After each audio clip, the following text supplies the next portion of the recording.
Oh, kamusta mga kabataan airsoft? Meron tayo ditong S2D. Susubukan natin dito sa kutsara. Tingnan natin kung tatama ba. Spring type po ang S2D, kaya isang ka sa isang putok to.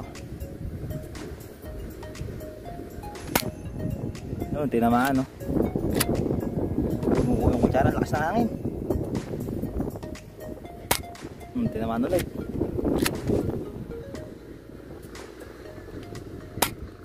Sa pool.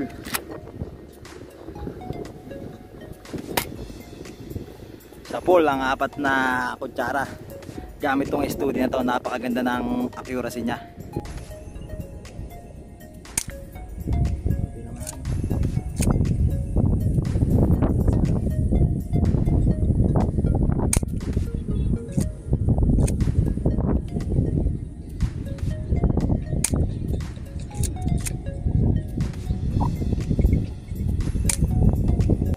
Ito yung unang kutsara na binaril natin gamit tong S2D.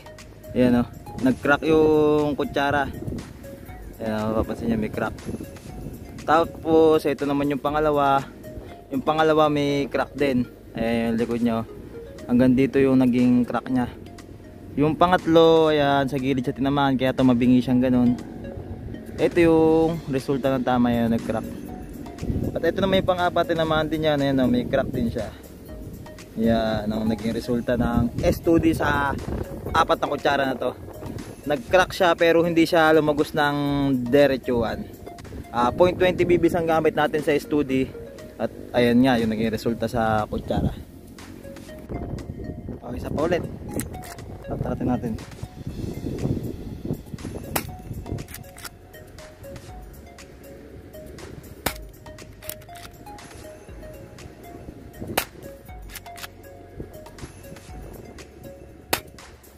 Naman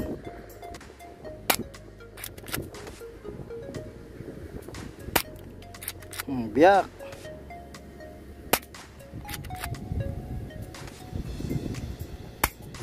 Wala nang bala. Nabiyak yung isa.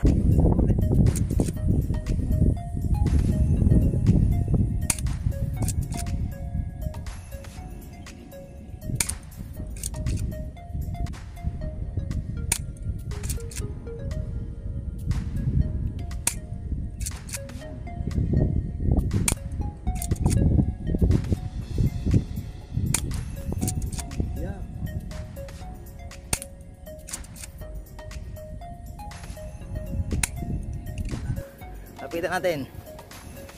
Ayan o. Ayan yung naging resulta o, tapyas yung kutsara sa S2D. Talagang napaka-solid kasi ng S2D. Sa lahat ng spring type, S2D ang pinakamalakas. O yun mga kabataan airsoft, salamat sa panonood sa munting trip natin na to.